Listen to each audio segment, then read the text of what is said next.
Good morning সকলকে। কেমন আছো তোমরা? আশা করি ভালো আছো, আমিও ভালো আছি। আর একবার শর্মিষ্ঠাস ব্লগে তোমাদের অনেক অনেক স্বাগত। আর আজ হচ্ছে 25শে অক্টোবর, আজকে আমার মেয়েদের হচ্ছে জন্মদিন। আর এই জন্মদিন উপলক্ষে বাড়িতে একটুখানি আয়োজন করেছি।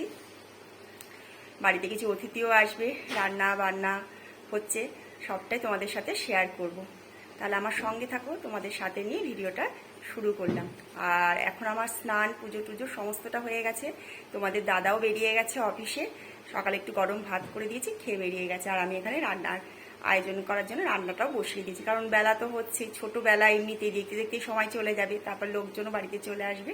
তাহলে আমার সঙ্গে থাকো আর ভিডিওটা দেখতে থাকো। আর যদি ভালো লাগে ভিডিওটা, তাহলে প্লিজ লাইক কমেন্ট শেয়ার করে দিও। চলো, এখানে আমার মাংসটা হয়ে গেছে।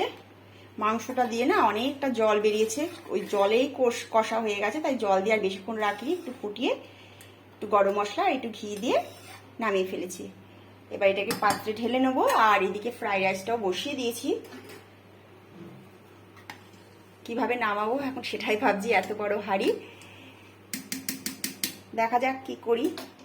আর এই যে এখানে সমস্ত সবজিগুলো আছে, এখানে চিকেনটা ম্যারিনেট করা আছে, এখানে চিংড়ি মাছ আছে। এবার এগুলো সব আস্তে আস্তে ভাজবো। আর এখানে ভাতটা হচ্ছে নামিয়ে ফেলেছি, দিয়ে এগুলো সমস্ত এক এক করে ভেজে নিচ্ছি। মাংসটাও হয়ে গেছে, আর কিছু নেই, আমার রাইসটার ভাতটাই হচ্ছে মেন, আর ভাজাটা হয়ে গেলে তো আর কোনো ব্যাপারই না।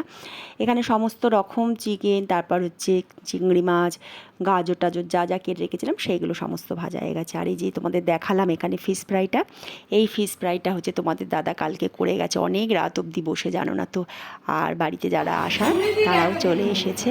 এবার হচ্ছে রান্নাটাও আমার কমপ্লিট। এবার শুধু বললো কি দাও আমি করে দিচ্ছি, ফিশ ফ্রাইগুলো ভেজে দিচ্ছি, তাই ওই ফিশ ফ্রাইগুলো ভাজছে। আর এদিকে তাহলে আমি বললাম তাহলে আমি আশীর্বাদের জোগানটা করি। আর এখানে আশীর্বাদের ব্যবস্থাটা সব করেছি। এখানে আমি আশীর্বাদ করছি, তোমাদের দাদা তো বাড়িতে নেই, অফিসে চলে গেছে। হ্যাঁ, কোনো ব্যাপার না, আমি আশীর্বাদ করছি। আর যারা যারা এসেছিলো সবাই হচ্ছে আশীর্বাদ করছে এক এক করে। ভীষণ খারাপ লাগছিল, ভাবছিলাম মামুন মনে হয় তো আর আছে 1-2 বছর, বড় হয়েছে, বিয়ে থা তো দিতেই হবে। আর বিয়ে থা হয়ে যাওয়ার পর কোথায় কখন থাকি জানি না, তাই যতটুকু পারি ততটুকুই আনন্দ করে নেবার চেষ্টা করি। আর ভিডিওর মাধ্যমে এগুলো রেখে দিই, যখন মন খারাপ লাগবে তখন এগুলো দেখব। আর একে একে যারা এসছে সবাই ওদেরকে আশীর্বাদ করছে। আশীর্বাদটাই হচ্ছে বড় জিনিস। খুব ভালো লাগছিল, ভীষণ আনন্দে কাটছিল দিনটা।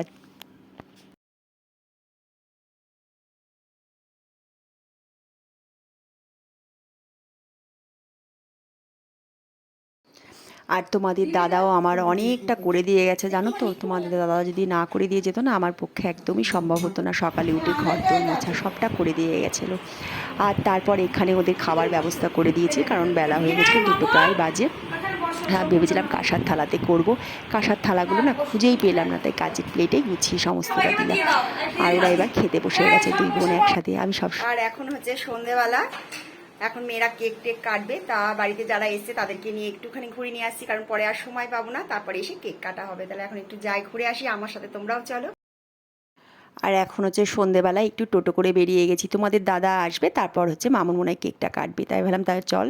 ওই যে মিষ্টি মতো মেয়েটা দেখলে আমার সাথে টোটোতে রয়েছে, তাই ভাবলাম চল তোদের একটু আগে ঘুরিয়ে নিয়ে আসি। আমাদের এখানে একটা সুন্দর গঙ্গা আছে, পার্ক আছে, তারপর ওখান থেকে ঘুরে এসে তারপর কেকটা কাটা হবে খুনি। ভীষণ আনন্দ হচ্ছিল, সন্ধেবেলাটাও ভীষণ ভালো গেছে, কিন্তু এত বড় ভিডিওটা তোমাদের একসাথে দিলে তোমাদের ভালো লাগবে না, তাই আজকে এই অবধি ভিডিওটা রাখবো। তারপরে সন্ধেবেলাটুকু কী করলাম সেটা পরের পার্টে তোমাদের দেখাবো।